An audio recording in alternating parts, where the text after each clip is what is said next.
શાસન નાયક ભગવાન શ્રી મહાવીરના પ્રથમ ગણધર અને મહિમાવંત લબ્ધિના ભંડાર એવા ગુરુ શ્રી ગૌતમ સ્વામીના પ્રભાવક બાહ્ય અને અભ્યંતર જીવનની અજવાળું પાથરનારી ઘટનાઓનો આપણે ક્યાંથી પાર પામી શકીએ? આથી જ આ ગૌતમ કથાને એક અવિરત યાત્રા એવું નામ આપવામાં આવ્યું છે, જેનો આરંભ થઈ ચૂક્યો છે, પણ એનું સમાપન ક્યારે થશે એની કોઈ જાણ નથી. એવા ગુરુ ગૌતમ સ્વામીના જીવન વિશે જૈન ધર્મ, જૈન સાહિત્ય અને જૈન દર્શનમાં સીમાચિહ્નરૂપ કાર્ય કરનાર કુમારપાળ દેસાઈના મુખેથી આ કથા ચાલી રહી છે. ત્યારે એમની એ સિદ્ધિઓનું સ્મરણ થાય છે કે જેમણે શિકાગો અને કેપટાઉનમાં યોજાયેલી વિશ્વ ધર્મ પરિષદમાં વક્તવ્ય આપ્યું છે, અમેરિકાની જૈના સંસ્થા દ્વારા વિદેશમાં વસતા જૈન વિદ્વાનને મળતો પ્રેસિડેન્ટ સ્પેશિયલ એવોર્ડ પ્રાપ્ત કર્યો છે અને જેમણે 30 જેટલા વિદેશ પ્રવાસો કર્યા છે. હાલમાં પૂજ્ય શ્રી નમ્ર મુનિ મહારાજ સાહેબની પ્રેરણાથી જેઓ જૈન વિશ્વકોશ તૈયાર કરી રહ્યા છે, જેમાં 100 જેટલા અભ્યાસીઓ અને નિષ્ણાતો દ્વારા જૈન ધર્મ વિષયક તમામ માહિતી તૈયાર કરવામાં આવી રહી છે. આવી અનેક સિદ્ધિ મેળવનારા શ્રી કુમારપાળ દેસાઈ પાસેથી આપણે સાંભળીએ શ્રી ગૌતમ સ્વામી કથા. અંગૂઠે અમૃત વસે, લબ્ધિ તણા ભંડાર, શ્રી ગુરુ ગૌતમ સમર્યે વાંછિત ફલદાતા. આત્માને પરમાત્મા સાથે જોડતી આ એક યાત્રા છે અને એ યાત્રામાં જેમ જેમ એક પછી એક સોપાન ચડતા જઈએ તેમ તેમ એક વિરલ આધ્યાત્મિક અનુભૂતિ થતી હોય છે. જેમ કોઈ શ્રી શત્રુંજય તીર્થ પર જાય અને એની પહેલી ટૂંક પરથી બીજી ટૂંક પરથી 9 ટૂંક સુધી પહોંચે. હકીકતમાં આ પ્રત્યેક ટૂંક એ આપણા ભીતરમાં રહેલા ચક્રનું ભેદન છે અને એક પછી એક ચક્ર પર આગળ જતાં કપાળમાં આવેલા આજ્ઞા ચક્ર સુધી, એટલે કે પ્રભુ આદિનાથ દાદા સુધી પહોંચે છે. એમ આજની આપણી આ ગૌતમ કથા અને એનો આજનો આ દિવસ, એ દિવસે એ વિચારીએ કે આપણે એ કથાના પ્રવાહમાં ક્યાં સુધી પહોંચ્યા છીએ. વિક્રમ સંવત પૂર્વે 500 વર્ષે આપણે સૌ જાણીએ છીએ વૈશાખ સુદ 11નો એ દિવસ હતો અને એ દિવસે ધનાઢ્ય પણ સૌમીલે કરેલા યજ્ઞમાં દેવ વિમાનો આવતા જોઈને એને આનંદ થાય છે. પણ ત્યાં ખબર પડે છે કે દેવ વિમાનો તો એના આ મહાયજ્ઞને માટે નથી આવતા, એ તો મહાસેન વનમાં બિરાજિત પ્રભુ મહાવીરના સમવસરણ પ્રતિ જઈ રહ્યા છે. અને આનાથી મહાપંડિત, જે 11 મહાપંડિતો ઉપસ્થિત હતા એમાં સૌથી શ્રેષ્ઠ એવા મહાપંડિત, સકલ શાસ્ત્ર વિશારદ, વેદ વિદ્યા પારંગત, વાદ વિવાદ કલામાં નિપુણ એવા ઇન્દ્રભૂતિ ગૌતમના અંતરને આઘાત લાગે છે.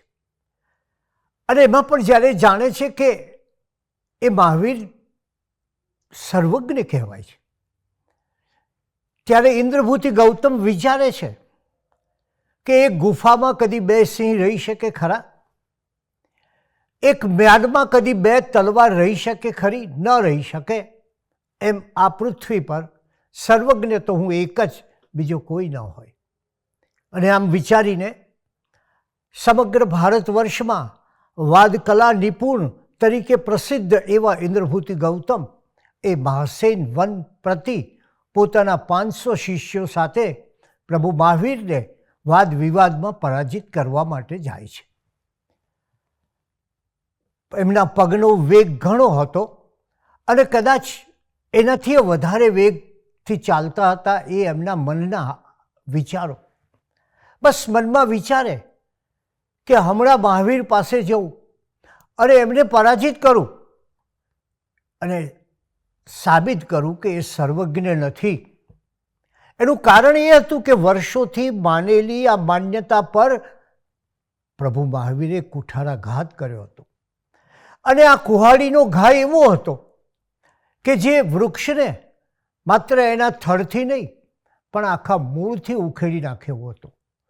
ઉત્સુકતા અધીરાઈ, અકળામણ અને પારાવાર બેચેની સાથે ભારત વર્ષનો મહાપંડિત ઇન્દ્રભૂતિ ગૌતમ એમના 500 શિષ્યોની સાથે ત્યાં પહોંચે છે. અને જરા મહાસેન વનમાં પ્રભુ મહાવીર બિરાજમાન છે ત્યાં પહોંચે છે ત્યારે જરા વસ્ત્ર સરખા કરે છે, યજ્ઞો પવિત્ર નિર્મળ કરે છે, સુવર્ણ પટ્ટો જરા ઢીલો કરે છે, ગળાનું રુદ્રાક્ષ જરાક તંગ થઈ ગયું હતું એને જરા ખુલ્લું કરે છે અને વિચારે છે કે હવે થોડી ક્ષણોમાં દૂધનું દૂધ થઈ જશે અને પાણીનું પાણી થઈ જશે. શાસ્ત્ર વિશારદ ઇન્દ્રભૂતિ ગૌતમની ઉપસ્થિતિ હોય ત્યાં પૃથ્વી પર બીજો કોઈ સર્વજ્ઞ હોઈ શકે નહીં. વળી વિચારે છે કે જો મહાવીર સર્વજ્ઞ છે એવા વિચારો ક્યાંક વધારે પહોંચશે, જુદા જુદા પ્રદેશોમાં પહોંચશે, એ મગધમાં પહોંચે, એ વૈશાલીમાં પહોંચે, એ કપિલ વસ્તુમાં પહોંચે તો એ ખોટું થશે. માટે આજે તો એમને આ વાદ વિવાદમાં પરાજિત કરવા છે. બે મહાન શક્તિઓ એ સમયની ભારત વર્ષની એ સામ સામે ટક્કર લેવાની હતી અને પળવારમાં સૌ ધારતા હતા કે આ ચકમક થઈ જ સમજો. અને મનમાં તો વિચાર્યું હતું ઇન્દ્રભૂતિ ગૌતમે કે જઈને પડકાર ફેંકવો, વાદ વિવાદ કરવો, શાસ્ત્રાર્થ કરવો અને પછી એમને પરાજિત કરવા. પરંતુ જોયું તો મહાવીરની આસપાસ શાંતિનું સામ્રાજ્ય પથરાયેલું હતું. એ મહાવીરની આંખમાંથી કરુણા અને વાત્સલ્ય વહેતા હતા. ગાય અને સિંહ એક સાથે બેસીને એમનો ઉપદેશનું પાન કરતા હતા એવી અહિંસાની દૃષ્ટિગોચર થાય છે. આપણે જાણીએ છીએ કે એક વાતાવરણનો પણ ચિત્ત પર પ્રભાવ પડતો હોય છે. આપ જુઓ કે આપ શ્રી સમેત શિખર તીર્થમાં જાઓ કે શ્રી શત્રુંજય મહાતીર્થ પર જાઓ અથવા કોઈ પણ તીર્થ પર જાઓ તો એ દરેક તીર્થ પાસે પોતાનું એક આધ્યાત્મિક વાતાવરણ હોય છે. અને એટલે જ સમેત શિખર તીર્થ એ કોઈ એક તીર્થંકરની નિર્વાણ ભૂમિ નથી, એ 20 તીર્થંકરોની નિર્વાણ ભૂમિ છે. એનું કારણ શું હશે? એનું કારણ ત્યાં પ્રવર્તતી પ્રબળ આધ્યાત્મિક ચેતના, આધ્યાત્મિક ઉર્જા. કંઈક આપણે જીવન હૃદયના સડ ખોલીએ, હૃદયને ખુલ્લું કરીએ અને આપણે કોઈ સીડી હોય એવી આ એક સીડી છે જે તમને અધ્યાત્મની ઉર્ધ્વતાએ પહોંચાડી શકે છે. એટલે પ્રત્યેક તીર્થ પાસે એક વાતાવરણ હોય છે, પ્રત્યેક વિભૂતિ પાસે એક વાતાવરણ હોય છે, પ્રત્યેક મહાપુરુષ પાસે એક આભામંડળ હોય છે. અને ત્યારે દૂરથી પ્રભુ મહાવીરને પરાજિત કરવા માટે આવેલા ઇન્દ્રભૂતિ ગૌતમે એમનું પ્રશાંત રૂપ જોયું, એમનો અઢળક આત્મતેજ જોયું, એમના આત્મવૈભવનો એમને સ્પર્શ થયો અને વિચારે છે ઓહ કેવી કાંતિ છે, અરે મુખ પર કેવી પરમ શાંતિ બિરાજે છે. અને મહાવીરના મુખ પર ઇન્દ્રભૂતિ ગૌતમની દ્રષ્ટિ જડાઈ ગઈ કે આહ એ કેવું દર્શન, કેવો વૈભવ, ભીતરી વૈભવ. અને થોડી ક્ષણો ઇન્દ્રભૂતિ ગૌતમ વિચારમાં પડે છે. એવામાં ઇન્દ્રભૂતિ ગૌતમ, મહાપંડિત ઇન્દ્રભૂતિ ગૌતમનો જય હોજો જય હોજો એમ કરતું 500 શિષ્યોનું મંડળ આવે છે અને ઇન્દ્રભૂતિ ગૌતમ પ્રભુ મહાવીરના સમવસરણમાં પ્રવેશે છે. પ્રવેશતી વખતે એમણે ન પ્રણામ કર્યા, ન કોઈ લોકોપચાર કર્યો. જુઓ, પ્રણામ, નમો, એ નમો શબ્દથી શરૂ થતો આપણો નમસ્કાર મહામંત્ર, એ નમોમાં એ કેટલી બધી વિશેષતા છે. આપણા ગ્રંથો કહે છે કે વિનય મૂલોહી ધમ્મો. ત્યારે નમસ્કાર પદનો પ્રારંભ, નમસ્કાર મહામંત્રનો પ્રારંભ નમોથી થાય છે. અને વિચાર કરો કોને નમવાનું છે? કોઈ પદને નમવાનું છે, અરિહંત પદ, સિદ્ધ પદ. ગુણને નમવાનું છે, આચાર્ય. કોઈ વ્યક્તિ વિશેષને નહીં. અન્ય મંત્રોમાં આપણે જાણીએ છીએ કે કોઈ વ્યક્તિ વિશેષને નમસ્કાર હોય છે, કોઈ વિભૂતિને નમસ્કાર હોય છે. પણ એ મંત્ર એક સંપ્રદાયનો મંત્ર બની રહે, એ મંત્ર એક માત્ર સીમાબદ્ધ મંત્ર બની રહે, એ મંત્ર માત્ર એના એક જ ધર્મના દાયરામાં રહી જાય, ત્યારે નમસ્કાર મંત્ર એ માનવ વચ્ચેની ભેદરેખા ભૂલીને જીવ માત્ર માટેનો મંત્ર બની રહ્યો છે. અને ત્યારે એ નમોથી કેવું પરિવર્તન લાવી શકાય. વ્યક્તિની નમવાની તત્પરતા, ગુણને નમવાની તત્પરતા, પોતાનાથી ઉચ્ચ આધ્યાત્મિક સ્થાન ધરાવનારને નમવાની તત્પરતા, એ તત્પરતા એ જ એનામાં તેજના પ્રાગટ્યનું કારણ બને છે. પાછળથી પોતાના શિષ્યો જય જયકાર કરી રહ્યા હતા, એથી ઇન્દ્રભૂતિ ગૌતમ જરા સાવધ બન્યા, જરા વિચાર કરવા લાગ્યા કે ભલે મારી પ્રતિજ્ઞા હોય કે મને જ્ઞાનમાં વિદ્યામાં પરાસ્ત કરે એનું શિષ્યત્વ સ્વીકારીશ, પણ હું કોઈ લોકોપચાર નમસ્કાર નહીં કરું, કારણ કે મારે એમને પરાજિત કરવા છે. વૈશાખનો તાપ, વૃક્ષ વિહોણો માર્ગ હતો અને ઇન્દ્રભૂતિ ગૌતમની તીવ્ર ગતિવાળી ચાલ હતી. અને ત્યારે ઇન્દ્રભૂતિ ગૌતમ જય જયકારના ધ્વનિઓ કાને પડતા સજાગ થઈ ગયા અને પોતાની જાત પર હસવું આવ્યું. અરે, આવી ઇન્દ્રજાળ જેવી માયાજાળથી હું ફસાઈ ગયો, અને એ પણ કોનાથી હું ચકિત થયો, કોનાથી હું આશ્ચર્ય પામ્યો, કોનો આત્મવૈભવ જોઈ રહ્યો? જેને પરાજિત કરવા નીકળ્યો છું એનાથી. અને ત્યારે વિચાર કરે છે કે હું હરીફના રૂપથી તો પરાજિત થાવું એ ચાલે નહીં. અને આ ઇન્દ્રભૂતિ ગૌતમ, મહાપંડિત ઇન્દ્રભૂતિ ગૌતમ, એ પરાજિત થાય એવું બને નહીં. ગૌતમની આતુરતા હતી કે વાદ વિવાદ કરીને પ્રભુ મહાવીરને પરાજિત કરું, એ સર્વજ્ઞ નથી એવું સાબિત કરું, એમના સિદ્ધાંતો યોગ્ય નથી એવું પુરવાર કરું. અને બીજી બાજુ મહાવીર કોઈ જય કે પરાજયમાં માનતા નહોતા. બીજાનો પરાભવ કરીને એના જીવને દુભવવો એ એમના સિદ્ધાંતની વિરુદ્ધ હતું. અને એટલે જેમણે સૃષ્ટિમાં નાનામાં નાના, સામાન્યમાં સામાન્ય જંતુ તરફ મૈત્રીભાવ દાખવનાર હોય, એનો દુશ્મન કોણ હોય? અને જે કીડીથી કુંજર સુધીના જીવોની ચિંતા કરે છે, જે કીડીથી કુંજર સુધીના જીવોની ચિંતા કરે છે, એનો દુશ્મન કોણ હોય? કારણ કેમ? શા માટે વિજેતા અને પરાજિત નહીં? કારણ કે જ્યાં કર્તા ભાવ જ નથી, ત્યાં કોણ કોને હરાવે? જ્યાં હાર અને જીતના કોષ્ટકો મંડાતા નથી, ત્યાં કોણ કોને હરાવે? જ્યાં કર્તા હોય ત્યાં હાર અને જીત હોય. હું જીત્યો અને આ હાર્યો એમ બનાય. પ્રભુ મહાવીર પાસે કોઈ કર્તા ભાવ નહોતો,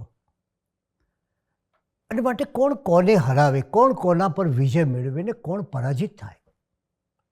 જ્યાં બંને વિજેતા હોય, એ પ્રેમના વિજેતા હોય અને હૃદયના વિજેતા હોય. અને વિજય એટલે શું? અન્યનો પરાજય એટલે શું? 18 દિવસના મહાભારતના યુદ્ધનો વિચાર કરીએ. કુરુક્ષેત્રના રણક મેદાનમાં અક્ષૌહિણી સેના પર સેનાનો સંહાર થયો,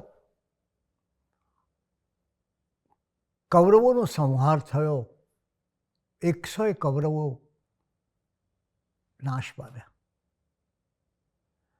અને 100 કૌરવોની હત્યા થઈ. કૌરવ પક્ષના ઘણા મહારથીઓ, એ ભીષ્મ હોય, દ્રોણ હોય, કર્ણ હોય, એ બધા પરાજિત થયા.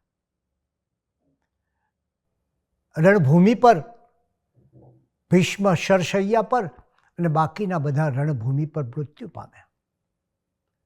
અને ત્યારે 18 દિવસનું આ મહાભારતનું યુદ્ધ અને 18મા દિવસની રાત્રિએ પાંડવોના વિજયનો આનંદ. પરંતુ આપણે જાણીએ છીએ કે એ જ રાત્રિએ અશ્વત્થામાએ આખા વંશનું નિકંદન થઈ જાય એ રીતે હત્યાઓ કરી. અને 19મા દિવસનું પ્રભાત એ પાંડવોને માટે સૌથી ગમગીન કરુણ પ્રભાત ગયું. સવાલ એ થયો કે આવા 18 દિવસના કુરુક્ષેત્ર પરના સમરાંગણનો અંત શું? કોનો વિજય? પાંડવોનો વિજય? હા, માત્ર એક રાતની થોડી પળ એ વિજયનો આસ્વાદ માણ્યો. બાકી અંતે તો કોઈનો વિજય ન થયો. અને આપણે જાણીએ છીએ કે પાંડવો પછી હિમાલયમાં ચાલ્યા જાય છે. ત્યારે જૈન ધર્મનું દર્શન કહે છે કે યુદ્ધમાં વિજય થાય છે ક્રૂરતાનો અને પરાજય થાય છે માનવતાનો. અને ત્યારે જ એણે કહ્યું કે ધર્મને ક્યાં બાહ્ય જય પરાજય સાથે કોઈ સંબંધ છે? ધર્મને ક્યાં કોઈ ઉચ્ચ અને નીચ વર્ણનો ભેદ છે? ગુણનો સ્વીકાર અને અવગુણનો ઇનકાર, ગુણનો સ્વીકાર અને અવગુણનો ઇનકાર એ જ ધર્મનો માર્ગ છે. અને ગુણ અને અવગુણને માપવાનો એકમાત્ર ગજ, એકમાત્ર માપદંડ એ છે સત્ય. અને એટલે જ એ વિચાર કરે છે કે આ સત્યનો દીપ જે માર્ગને અજવાળે, સત્યમ ખુ ભગવંતમ, સત્ય એ જ ઈશ્વર છે. એ સત્યનો પ્રદીપ જે માર્ગને અજવાળે એ ધર્મ માર્ગ. અને જ્યાં સત્યનો જય થાય તે સાચો જય, જ્યાં ધર્મનો જય થાય તે સાચો જય. અને એટલે જ ભગવાન મહાવીર સત્યના પ્રતિષ્ઠાપક હતા. જેમ સોક્રેટિસ સત્યનો શહીદ હતો, ગ્રીસનો મહાન ફિલોસોફર. જેમ મહાત્મા ગાંધીજી સત્યના પ્રયોગવીર હતા. પોતાના સત્યને માટે એમણે કેટલાય સત્યાગ્રહો કર્યા. એમ સત્યને માટેની જે ખેવના હતી એ ખેવના આ ધર્મનું મૂળ તત્વ છે.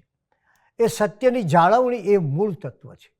અને ત્યારે સામેથી જ્યારે મહાપંડિત ઇન્દ્રભૂતિ ગૌતમ આવે છે ત્યારે મહાવીરે વાત્સલ્ય નીતરતી વાણીમાં ઇન્દ્રભૂતિ ગૌતમને કહ્યું, હે ગૌતમ, ગોત્રીય ઇન્દ્રભૂતિ. ગૌતમ ગોત્ર ધરાવતા. અને એ સમયે ભારત વર્ષમાં ગૌતમ ઋષિનો એક મહાન સમય હતો, સુવર્ણકાળ ગયો હતો. એટલે કહ્યું કે હે ગૌતમ ગોત્રીય ઇન્દ્રભૂતિ, પધારો, તમારું સ્વાગત કરું છું. અને જુઓ એ વાણીમાં વાત્સલ્ય કેટલું છે. કદાચ આજે આપણે વિચાર કરીએ તો આપણી વાણીમાં હિંસકતા કેટલી પેસી ગઈ છે.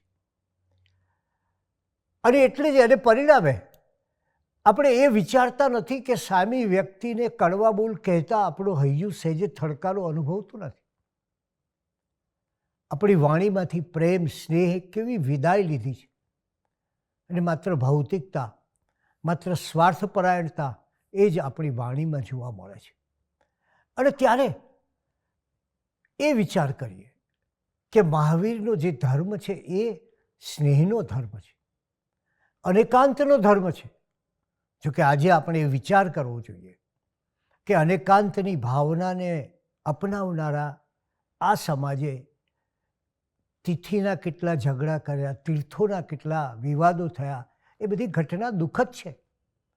પણ ત્યારે એ વિચારવું જોઈએ કે ભગવાનના જે મધુર શબ્દો, અને કેવા શબ્દો છે તમે જુઓ.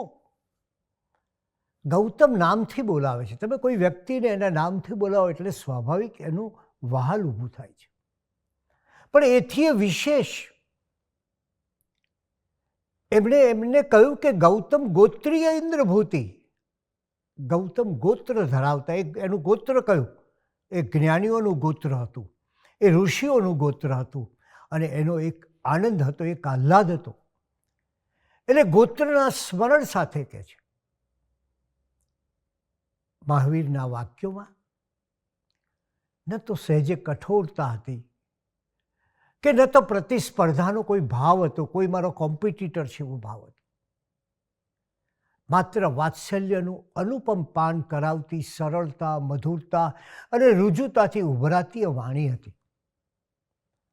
શબ્દો ઓછા હતા, પણ ભાવ એવો અઢળક ભરેલો હતો કે આપોઆપ ગૌતમ વિચારમાં પડે છે. એ ભાવથી, આ વાતાવરણથી, મહાવીરના ચહેરા પરના વાત્સલ્યથી આ થોડાક શબ્દો એ એના પર પ્રભાવ પાડે છે. ઉત્તરાધ્યાયન સૂત્રમાં અધ્યાય પ્રથમમાં કહ્યું છે, બહુયમ માચ આલવે, બહુ બોલવું જોઈએ નહીં. જુઓ તમે કેટલા ટૂંકા શબ્દો છે પ્રભુના. અથવા તો તમે આચારાંક સૂત્રના બીજા અધ્યાયની વાત કરો એટલે કે કદી કઠોર વચન બોલવું નહીં. અથવા તો 10 વૈકાલિક સૂત્રના 8મા અધ્યાયને જુઓ, અપૂછ્યો ન ભાસે જા, વિના પૂછે બોલવું જોઈએ નહીં. અથવા તો તમે સૂત્ર કૃતાંક સૂત્રના પહેલા અધ્યાયનો વિચાર કરો, નાઈ વેલમ વસ્સેજ્જા, એટલે કે સાધકે આવશ્યકતાથી વધુ બોલવું જોઈએ નહીં. અને એટલે જ આ મહાવીરના થોડા શબ્દો, પણ કેવા શબ્દો, હૃદયને સ્પર્શે એવા શબ્દો, ચિત્તમાં આહ્લાદ ઉત્પન્ન કરે એવા શબ્દો. અને એ સાંભળીને, અને એમાં પણ સૌથી વિશેષ એક એમણે કહ્યું, ગૌતમ ગોત્રીય ઇન્દ્રભૂતિ, એટલે ઇન્દ્રભૂતિ, મહાપંડિત ઇન્દ્રભૂતિને લાગ્યું કે વાહ, એ મારા નામથી મને બોલાવે છે. એક વિસ્મય થયું, એક આશ્ચર્ય થયું કે એમણે મને મારા નામથી આવકાર આપ્યો. કદાચ સર્વજ્ઞ તો લાગે છે, પણ જો તરત જ બીજી બાજુ પરાજિત કરવા નીકળ્યા છે માટે વિચારે છે, મારા જેવા મહાજ્ઞાનીને આ ભારત વર્ષમાં કોણ ન ઓળખે? મારા જેવા સમર્થ પંડિતનું નામ અને ગોત્ર આ જગતમાં કોણ ન જાણતું હોય? મારા નામથી અને મારા ગોત્રથી એમણે મને બોલાવ્યો, એમાં શી નવાઈ? પેલો અહંકાર આડે આવે છે. અને અહંકારી હંમેશા પોતાની પ્રશંસા કરતો હોય છે અને બીજાની સતત ટીકા કરતો હોય છે. જો તમે કોઈ એની પ્રશંસા કરો તો અહંકારી માણસ ખુશ થશે, ખુશામતથી રાજી થશે. પણ જો કોઈ ટીકા કરે તો પ્રમાણપત્ર માગશે. એટલે થાય છે કે કદાચ મહાવીર એક મારું નામ તો જાણતા હોય, એટલું વિચારે છે કે મારું નામ જાણ્યું માટે નક્કી કોઈ જ્ઞાનવાન સાધક હશે. પણ એ તો ઠીક છે, પણ જો આ મહાવીર મારા મનની ભીતરમાં રહેલી કોઈ વાત કહે, મારા મનમાં વર્ષોથી ઘોળાતા કોઈ શંકાને પ્રગટ કરે, કોઈક મને કશુંક એવું કહે કે જે મને એમ થાય હું આશ્ચર્ય પામું, પરમ વિસ્મય પામું, તો હું એમને કદાચ સર્વજ્ઞ માનું. અને જો મારા મનમાં વર્ષોથી રહેલો સંશય કહેશે તો એમને હું સાચે જ સર્વજ્ઞ માનીશ. ઇન્દ્રભૂતિ ગૌતમ પોતાના આસન પર બિરાજમાન થાય તે પહેલાં મહાવીરે કહ્યું, આત્મા છે કે નહીં એવો સંશય તમારા મનમાં થયો છે, અને વેદ પદોનું યોગ્ય અર્થઘટન ન કરવાને માટે આત્મા નથી એવી તમારી માન્યતા બંધાઈ છે. તમે જો વર્ષો જૂનો ઇન્દ્રભૂતિ ગૌતમનો આ સંશય. પણ મુશ્કેલી એ હતી કે એકવાર વ્યક્તિ પોતાને સર્વજ્ઞ માને પછી એને માથે મુસીબત ઊભી થાય છે. અને એટલે જ એને પોતાના 14 શાસ્ત્રોમાં વેદ વિદ્યા પારંગત એવા વિદ્વાનના જ્ઞાનનો ગર્વ હતો. અને જ્યારે પોતે એક શિખર પર બિરાજ્યા હોય, શાસ્ત્રોના શિખર ઉપર, જ્ઞાનના શિખર ઉપર, વાદ વિવાદ કલાના શિખર ઉપર, અને ત્યારે કોઈક મનમાં શંકા જાય તો એ પૂછે નહીં કોઈને. મનમાં ભય થાય કે કદાચ કોઈને એમ થશે કે આવા મહાન સર્વજ્ઞ અને એમને આટલી ખબર નથી. અથવા મનમાં એમ પણ શંકા જાય કે કોઈ બીજા મને અજ્ઞાની ગણશે. અને એટલે વિદ્વાનનો આ જ્ઞાનનો ગર્વ એવો હોય છે કે એ બીજા પંડિતને પૂછતા નથી. અને માટે એ વિચારતા હોય છે કે જો કોકને ખબર પડી જશે કે આવી બાબતમાં મારા મનમાં શંકા છે અને હું કોઈને પૂછું છું તો મારી પ્રતિષ્ઠાનું શું? એમને નાનપ લાગે છે. એમને લોકભય હતો, અને લોકભય હતો માટે પોતાની વિદ્વત્તા જરા ઝાંખી પડી જાય તે કારણે, અથવા તો પોતાનાથી આવો પ્રશ્ન, પોતાનાથી આવી શંકા મનમાં રખાય, પ્રગટ ન કરાય એ વિચારે આજ સુધી ઇન્દ્રભૂતિ ગૌતમે આ શંકા પ્રગટ નહોતી કરી. અને એટલે જ એ પોતે લોકભયથી પણ મનમાં શંકા રાખતા હતા. પરસ્પર સાથે વાર્તાલાપ કરીને શંકાનું સમાધાન કરવા એ તૈયાર નહોતા. સર્વજ્ઞને સંદેહ હોય, પોતે સર્વજ્ઞ માનતા, એ તો સર્વથા અશક્ય કહેવાય. પરંતુ હકીકતમાં આ 11 મહાપંડિતોના ચિત્તમાં સંશય હતા. માત્ર એટલું જ કે એમને એક સંદેહ હતો, અને સંદેહ એમના ચિત્ત પર એવો છવાઈ ગયો હતો કે જેને પરિણામે એમનું ચિત્ત સતત વિવળ રહેતું હતું. ઇન્દ્રભૂતિ ગૌતમના મનમાં વેદ વાક્યો ન સમજાતા એવી માન્યતા પેસી ગઈ હતી કે આત્મા નથી, પણ અર્થઘટનનો પ્રશ્ન હતો. એનું યોગ્ય અર્થઘટન ન કર્યું. વેદ વાક્ય તો બરાબર, પણ એનું અર્થઘટન જો યોગ્ય રીતે થયું હોત તો એમની આ શંકાનું એ નિવારણ કરી શક્યા હોત.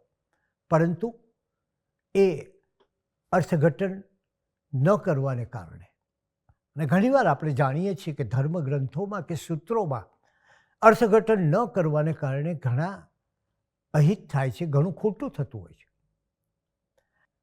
એ વિશે આપણે હવે પછી જોઈશું. મંગલમ ભગવાન વીરો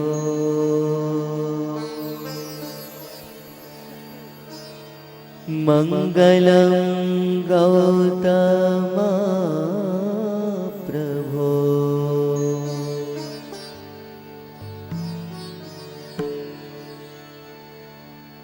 મંગલમ સ્થૂલે ભદ્રાદ્યા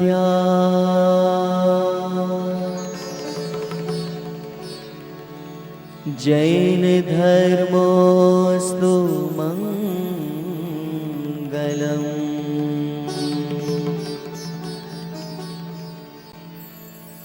જૈન ધર્મો